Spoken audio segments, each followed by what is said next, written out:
Alright, settle in, space cadets. For what felt like eons, the cosmos was this exclusive club, right? Governments only, no private parties allowed.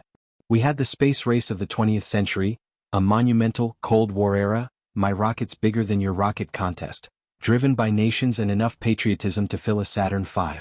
But then, things got interesting. Because in the 21st century, the new space race isn't about flags or ideologies. Oh no. It's about two of the world's most fantastically wealthy individuals going head-to-head.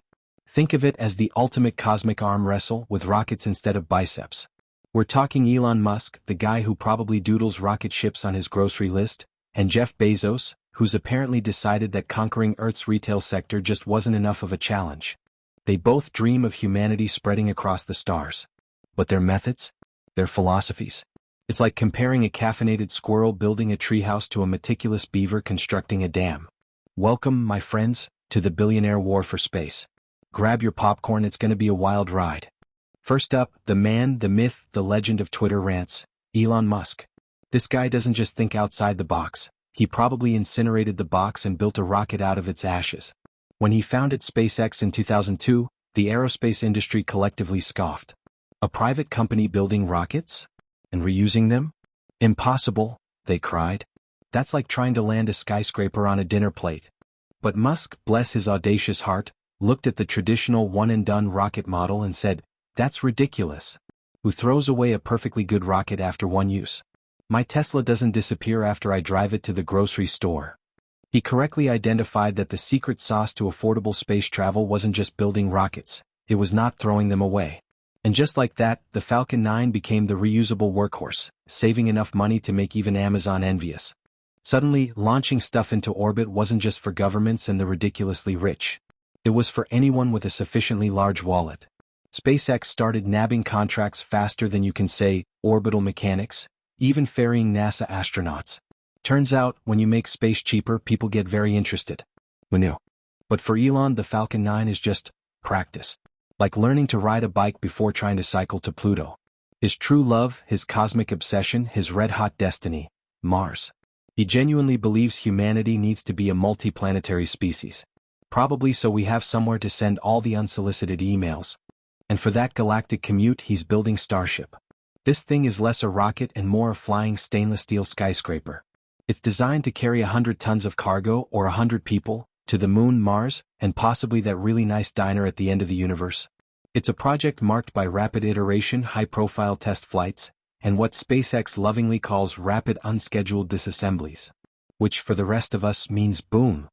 But hey, you can't make an omelet without breaking a few $100 million worth of rockets. Now, let's pivot to Elon's arch-nemesis, the man who built an empire on making sure you can get toilet paper delivered in 2 days, Jeff Bezos. If Elon is the hare, sprinting and occasionally tripping, Jeff is the tortoise, slow, steady, and probably thinking 5 moves ahead in galactic chess. Blue Origin, his space company, actually started before SpaceX, way back in 2000. So he wins the first-to-play award at least. Blue Origin's motto is Gradatim Ferociter, which for those of us who skipped Latin class, means step by step, ferociously. Bezos's approach is methodical, like assembling a super complicated IKEA wardrobe. He started with New Shepard, a rocket designed for suborbital tourism. Think of it as a very expensive, very exclusive roller coaster ride to the edge of space. And New Shepard has been quite successful, flinging billionaires and the occasional celebrity to the very edge of the Kármán line, giving them a few minutes of weightlessness. It's like a zero-gravity mini-vacation, proving you don't need to be an astronaut to see the curvature of the Earth. You just need a really fat wallet. These suborbital hops might seem small compared to Musk's Mars ambitions, but for Bezos, every step is a crucial building block. But don't let the methodical pace fool you. Blue Origin's true orbital muscle comes from the New Glenn rocket. This powerful beast is designed to launch satellites and eventually ferry humans deeper into space. And its heart? The formidable B-4 engine. The B-4 runs on liquid natural gas and liquid oxygen, which is not only cleaner but also a different flavor of rocket fuel than SpaceX uses. It's also powering United Launch Alliance's Vulcan Centaur rocket, showing Blue Origin isn't just building rockets for themselves, they're becoming a key supplier for the entire industry. Bezos wants to build the roads to space so everyone else can build their space houses. Smart, right? Alright, buckle up. Because this rivalry isn't just about who can build the better rocket. Oh no. It gets personal. Think of it as a galactic sibling rivalry, except the siblings are billionaires and their toys are multi-billion-dollar spacecraft. Public jabs on Twitter? Check. Fighting over government contracts? Double check. Taking each other to court? You bet your spacesuit. The biggest cosmic dust-up came with NASA's Human Landing System, or HLS, program. This was NASA's golden ticket to getting American astronauts back to the moon. Both companies naturally threw their hats into the ring. And their hats were very expensive. But then NASA dropped a bombshell. They awarded the entire multi-billion-dollar HLS contract solely to SpaceX for its Starship. Blue Origin, who'd assembled a super team of aerospace heavyweights, was left in the lunar dust. Their reaction? Less, oh well, and more, you can't be serious. Bezos's company didn't just protest. They marched straight to court, suing NASA. Their argument was that selecting only one company was unfair, stifled competition, and was generally just a bad idea. Imagine complaining to your mom that your brother got all the cookies and then suing her. On a galactic scale. The lawsuit, for the record, ultimately went nowhere. The courts sided with NASA, reinforcing SpaceX's increasingly dominant role. It proved that in this new space race, agility and audacity sometimes trump methodical building. And it solidified the fact that these aren't just business rivals. They're like two superheroes with very different costumes, constantly trying to one-up each other. Beyond the rockets, the contracts, and the occasional Twitter spat, lies a truly fascinating philosophical difference between these two titans. It's like they both want to move out of their parents' house, but one wants to buy a fixer-upper on Mars, and the other wants to build a floating luxury condo in Earth orbit. Elon Musk's vision is pretty straightforward: Mars. Full stop. He genuinely believes it's humanity's plan B. Think of it as a cosmic fire escape. If Earth ever decides to have a really bad day, asteroid, supervolcano, or perhaps another TikTok challenge, he wants humanity to have a backup plan. He's not just building rockets, he's building an ark for the stars. He envisions a future where thousands, then millions, of humans live, work, and probably complain about Martian traffic on the red planet. This goal is the gravitational pull for everything SpaceX does. Every Falcon 9 launch, every Starship test, it's all part of the master plan to put humanity's eggs in more than one planetary basket. Jeff Bezos, however, has a different preferred celestial neighborhood. While he's not against Mars, his primary focus is on expanding humanity's presence closer to home. In Earth orbit, specifically through something called O'Neill cylinders. Imagine colossal, spinning space habitats, essentially giant cosmic terrariums, where millions of people could live in lush, Earth-like environments. Bezos wants to move all the dirty, noisy, polluting heavy industry off-planet, allowing Earth to become a pristine garden planet. So, while Elon is packing for a camping trip to Mars, Jeff is planning the ultimate eco-friendly space suburb. His vision relies on tapping into the seemingly endless resources of the moon and asteroids. Why stay on a crowded, finite planet when there's an entire solar system brimming with untapped potential? For Bezos, it's about creating a thriving, sustainable off-world economy that can support trillions of people, all while preserving our beautiful blue marble. Two incredibly smart, incredibly rich guys. One wants to escape Earth, the other wants to save it by moving its industry somewhere else. Which plan sounds better? You decide. This billionaire war for space isn't just entertainment, it's reshaping our entire planet, literally.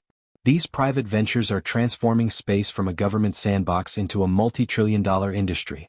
Suddenly, space is not just for astronauts, it's for entrepreneurs, investors, and anyone who wants faster internet. Take SpaceX's Starlink. It's not just a fancy Wi-Fi hotspot in the sky, it's a global internet provider, bringing connectivity to places where even dial-up fears to tread. It's even become a vital tool in geopolitical conflicts, proving that satellites are now just as important as tanks, but way less noisy. And space tourism? What was once the stuff of sci-fi movies is now a very exclusive, very expensive vacation package. Blue Origin and Virgin Galactic are leading the charge, proving that if you have enough zeros in your bank account, you too can see the Earth from above. Just don't forget to pack your motion sickness pills.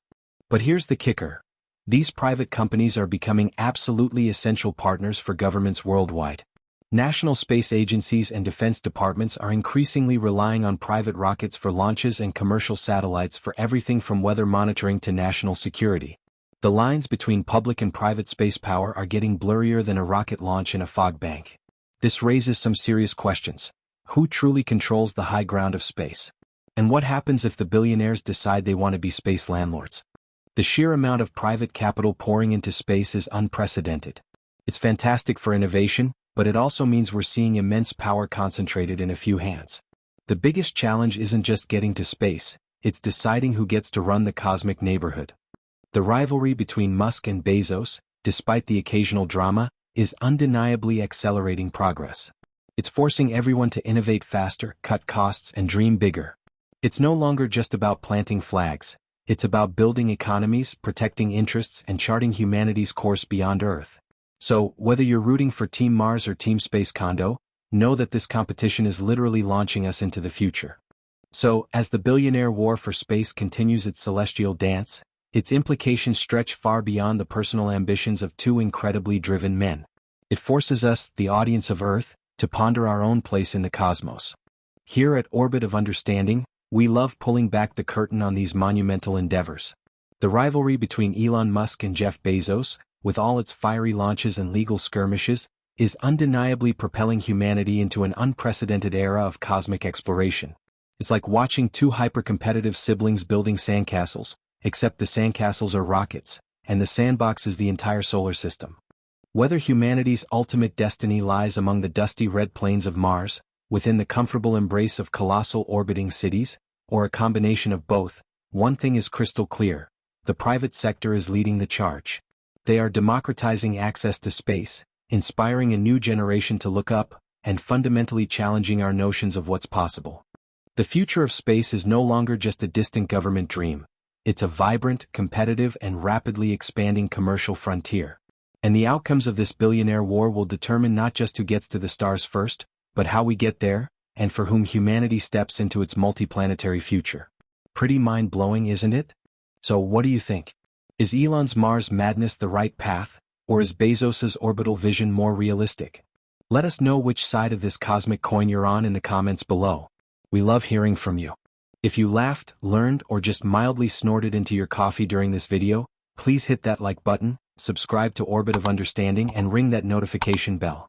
That way you won't miss our next deep dive into the mysteries and marvels of our universe. Thanks for watching and keep looking up.